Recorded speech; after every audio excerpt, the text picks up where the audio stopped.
Please don't come here. But don't somehow, ever. some people would find us, and they're like, am I at the right building? Because it looks like a house that says law offices on it. Yeah. And you're like, no, you're right.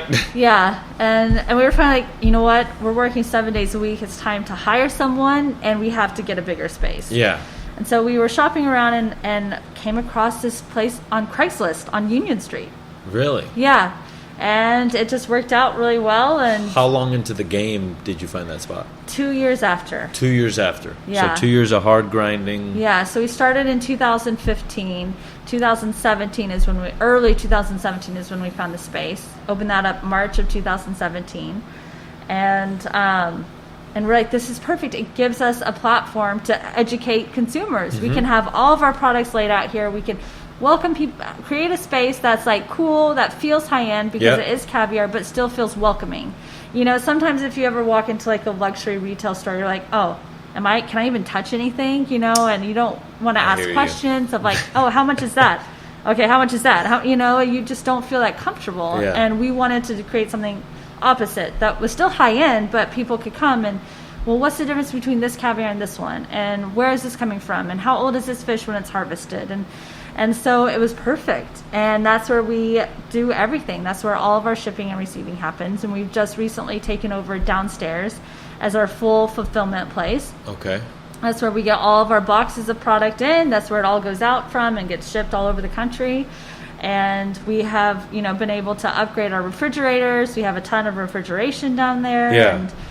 And we just did that last month. And then this month we opened this place. Yeah. Wow.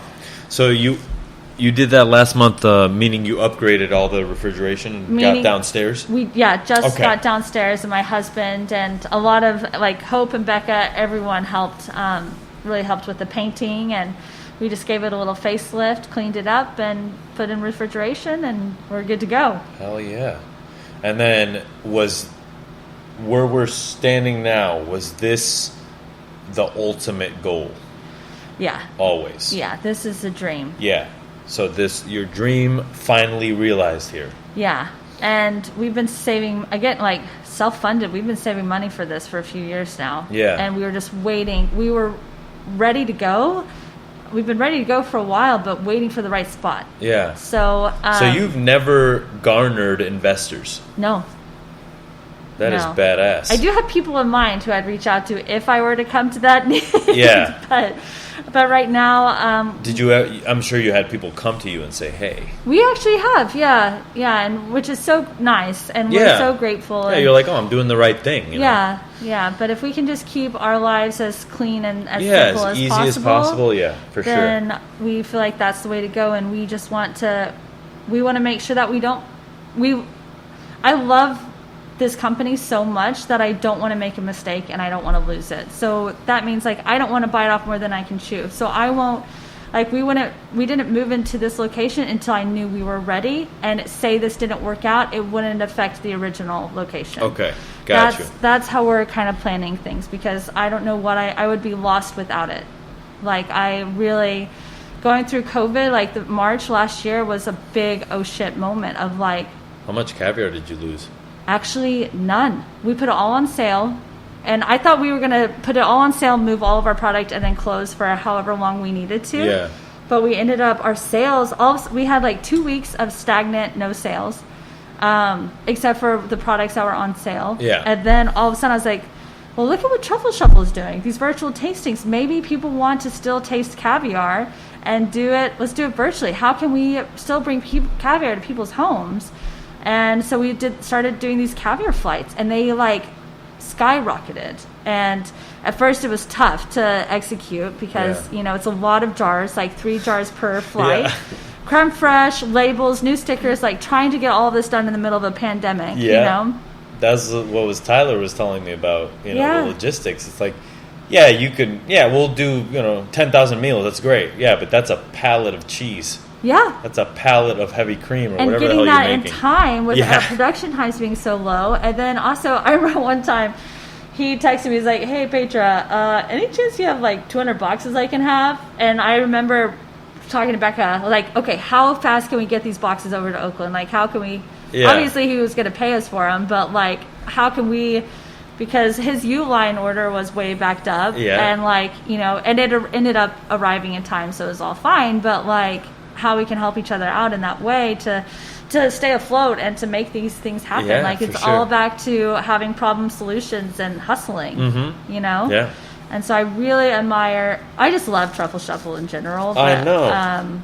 I mean, they're just so amazing, but I really admire them for like their quick pivot that they made too. They really, yeah. And I mean, I remember they straight called me and they were like, "Hey, you want to do this caviar thing, this truffle thing?" I said, "Yeah, whatever." Yeah. I drove down, did this intro, and here we are a year later. They're popping. Exactly a year. Like, it's so cool to see, and they have fan clubs, and everyone loves them, as they should, because they're totally lovable. For sure. Yeah. I mean, Tyler's been my brother since we were in college, you know, and I was able to meet Jason through him. Yeah. So it's just, you know, if you keep good people around you, you will meet good people, and good things will happen. Yeah, you know? and just care about people. And, hell yeah. You know, I feel like I say everyone deserves to be told to have a good day and a smile. Yeah. Right? At least once. Yeah.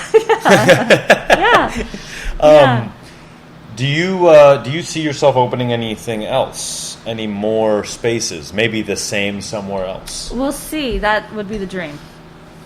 Got you. To just have this and basically chain it? Yeah. Just all over. Yeah. Yeah. And now this is giving us a formula, and we know what to do. Yeah. You know. Do you want to go anywhere else other than California, or are you a California girl? Well, I'm a California girl, but I love, and I'm proud of my Texas roots. Okay. Like, I don't see myself living there, but I do love, like, we ship to a ton of Austin restaurants, and I get so proud shipping to Texas. Yeah. Like, you know, it just, I would love to work, you know, do something like this in Texas one day, and get back to my roots and have my, you know, all my really, really close college girlfriends are all over there, except for one's in Tennessee, and I would love to be able to like see them on a more regular basis, and if I can do it doing something I love with people I love, you know, it's seems like a winning situation. Oh yeah.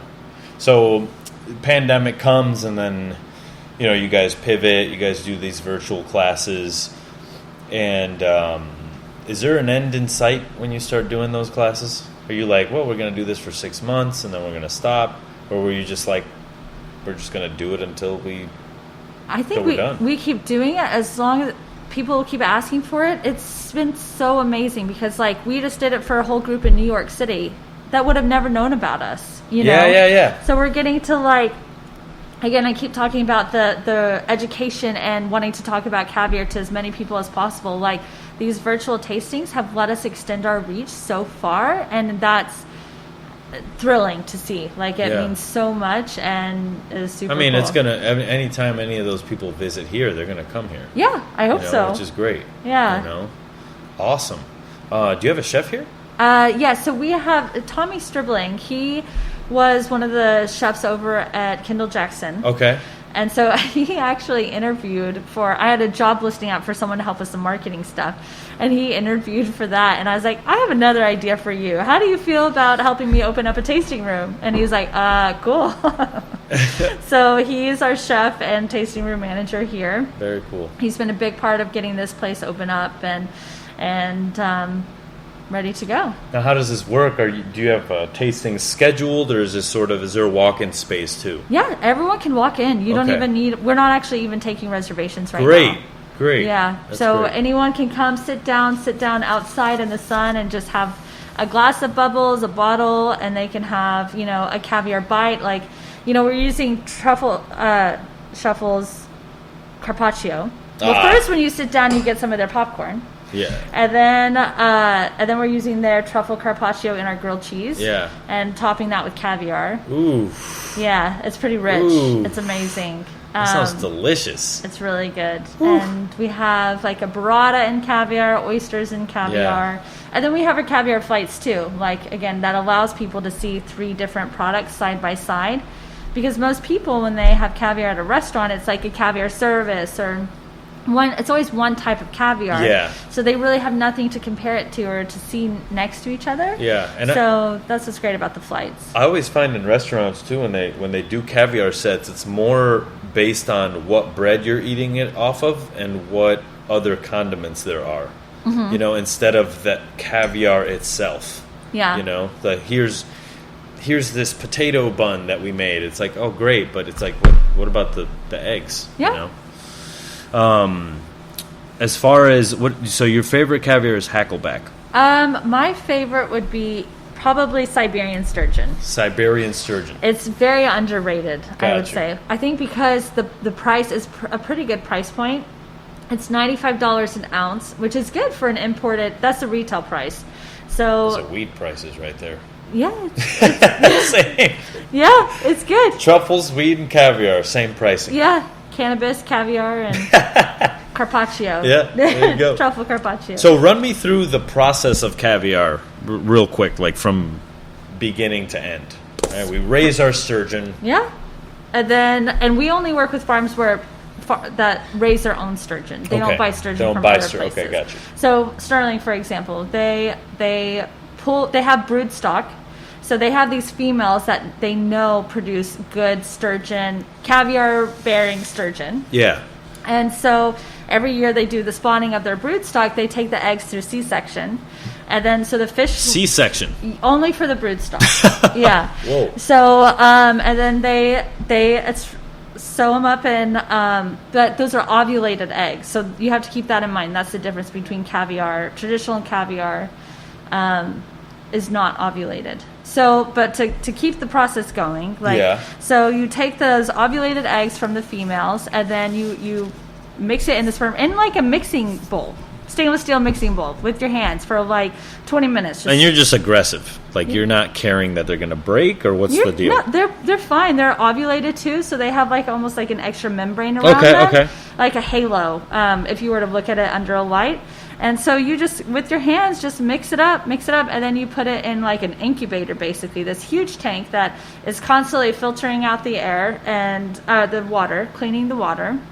And as the fish, after 7 days, as the fish hatch, they all like kind of swim up through this tube and land in a huge tank. And then you have a lot of little tadpoles, basically, is what they look like. Mm-hmm. And then after a few days, they go into like their tanks where they'll be raised for a period of time, and then I think they have to be at least 4 years old or so whenever you can determine the sex. Yeah. Usually you do it either through biopsy or ultrasound. Okay.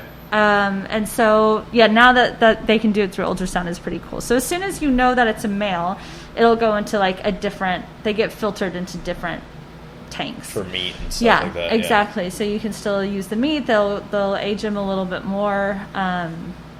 But then whenever a female is ready to be processed, so, the fish is sacrificed. That's the traditional way of making caviar. And there are people who are trying to do it other ways. Keep the fish alive? Yeah, either through C-section or through like a massaging technique where you push the eggs through.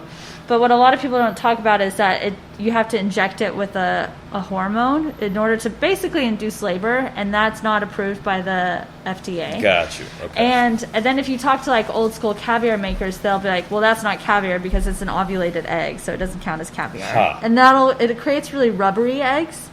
But it's interesting, and we're not closed to the idea, but right now we're sticking with the traditional process of where the fish is sacrificed. But you still use the meat anyway, too. Yeah. You can use up to 80% of the sturgeon. So then they take the eggs out of the fish. Yeah. It's all in a sack, and you have to rub the sack on the sieve to separate the eggs from the egg sac. Okay. And then you just do a really quick wash, salt it with kosher salt, and so those big blue tins, they say Malasol on it. Yeah, right? Yeah.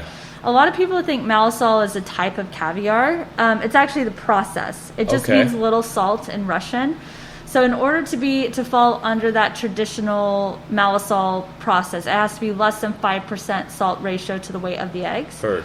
But most salt percentages range from 2 to 2.7%. Maybe sometimes 3% for something, but you never really ever hit 5 anyway, but so most is the traditional Malasol method. Then you put it in those blue tins and you just let it sit. And you need to let it sit for a few weeks, actually, for that salt to really penetrate the eggs and make the full flavor come out. Is that sort of like you curing it? Yeah. Like just sort of like getting the flavors out of it? Do you have to turn the tins over? They are rotated.